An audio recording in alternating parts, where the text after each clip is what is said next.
My dreams are nightmares.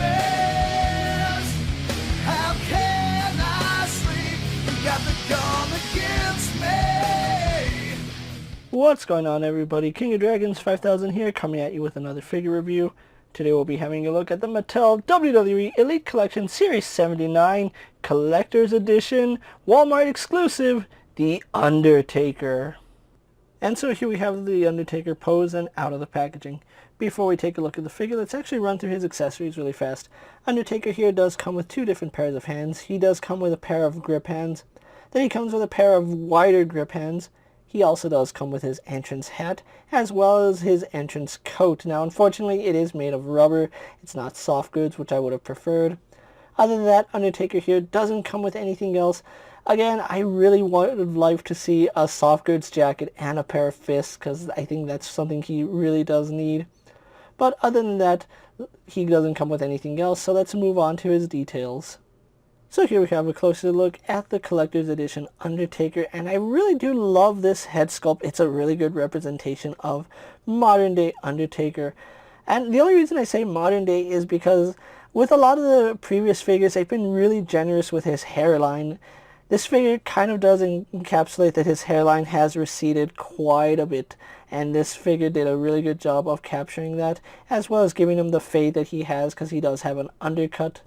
So they did a really good job capturing the look and likeness of this Undertaker, and this is actually one of the better head sculpts. One of my favorites was the one with the tongue sticking out, and then the one that they used for the WrestleMania last year. Was it that figure? But I still like the way this one looks. I do like the way the hair is. It's a good representation of how long his hair was in the previous years that he's been wrestling. So they did a really good job with the head, and the hair does go down a pretty decent amount, so really do like that.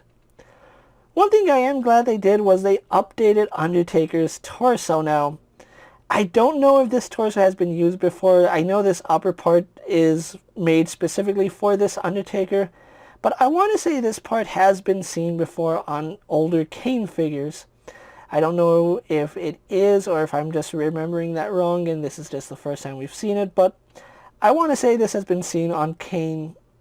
But this upper piece is completely brand new, and it does match the singlet he started to wear toward the end of his run, so I am happy that Mattel did update that. They did a really good job with his tattoos. As always, you can see they put a lot of effort into it, going down to the side right there. Even on the inside of his arm, we do have a lot of good detailing right there. So good job by Mattel on that one. We do have his elbow pad on this one, which is a little bit squished because in package, it's underneath the coat. They really should have removed this elbow pad and then put the coat on, but that's just me, how I would have done it. But the tattoos do go on underneath his elbow pad. It's not like the elbow pad cuts off the tattoos and it's just bare. So really like that. And then we do have his fighter gloves right here, which do look really good. Undertaker is known for wearing those MMA style gloves. Having a look at his torso, it's the same old Undertaker figure that we've gotten in the past, where this is the belt piece and then we do have the leather chaps going all the way down to his leg with the really nice seam line at the bottom.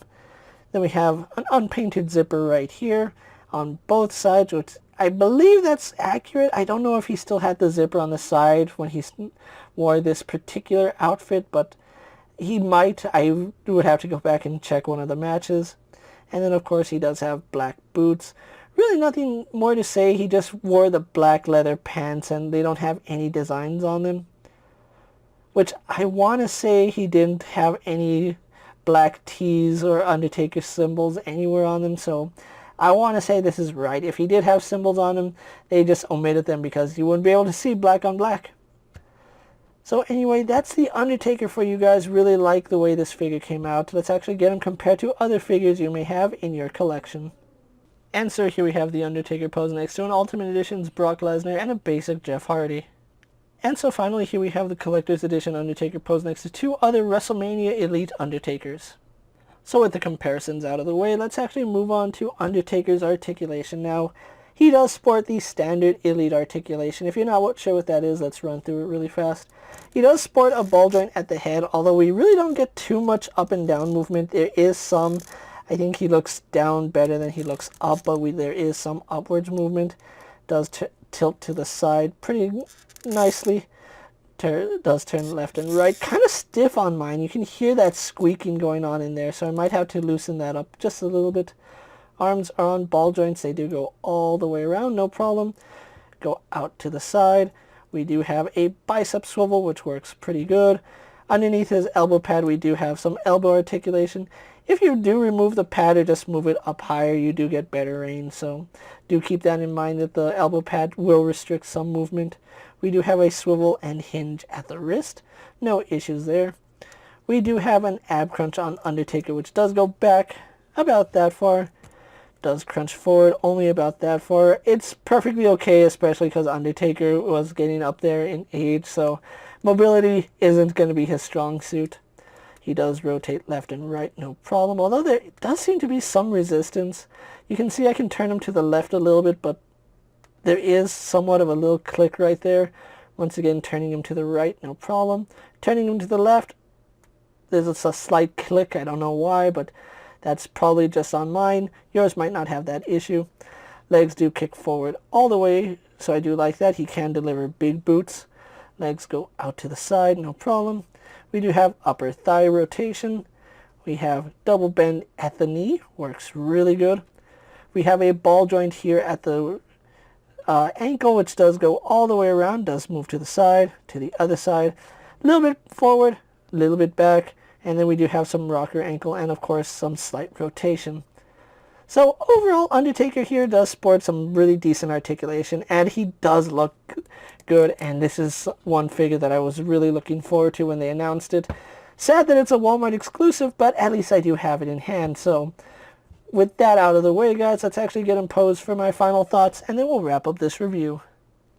And so here we have the Collector's Edition Elite 79 Undertaker posed for my final thoughts. And overall, I really do like the way this figure came out. Don't get me wrong, I think this is one of the better Undertaker head sculpts that Mattel has released. I feel the only downside this figure really has, and it's a big, huge weakness, is the giant rubber coat. If this coat was soft goods, I think there would be a much better figure, because as it stands, on his own, this is a really nice update to the Undertaker, and I am glad they gave us his updated attire. But the fact that he is in this rubber coat does give him somewhat of a traffic cone syndrome, and the fact that you can't put his arms down to the side is a huge issue for me. I'm pretty sure if you heat up the coat, you can put the arms down lower, but default, you really can't do anything with the coat, and that's a huge downside because it's a really nice sculpt. I just wish we had a soft goods jacket to go with it. Other than that, I still think this is a really nice figure to own if you're a fan of The Undertaker and you've been collecting figures throughout the years and you want an updated Undertaker. Now, the only downside to this Undertaker figure is that he is a Walmart exclusive. He is part of the Collector's Edition, which is store exclusive, and I really don't like the fact that Mattel is doing these chase figures where they're exclusive to a store. It does make getting some of them hard to get. I never found Liv Morgan or Sonya Deville, so I don't ever think I'm going to get those figures in my collection. But Undertaker here was relatively easy to track down. I actually found him on Walmart.com. He was out of stock, so I just signed up for an in-store notification when it popped up in my email. I ordered him, and within 2 days he arrived on my doorstep, which I'm really happy for. This Undertaker figure I did get on sale. He only did cost me $15, so getting him shipped entirely was about $19, so I am really happy that I got him here for under retail. So really good job there. If you can find him for under retail, I really do recommend you pick him up, especially if you're a fan of The Undertaker or you want an updated Undertaker in your collection. With that being said, guys, I'm KingofDragons 5000. Don't forget to like this video, leave a comment, subscribe to my channel. Go ahead and check out all my other action figure reviews as well as all my other WWE videos. Hopefully you find them informative. As always, if there's a figure you'd like to see me review, let me know down in the comments, and if it's in my collection, I'll definitely have a look at it. While you're at it, check out my Instagram account for new and exciting action figure photos. And as always, ring that bell to be notified every time I upload a video. Until next time, guys, I'll see you later. Take care, everyone.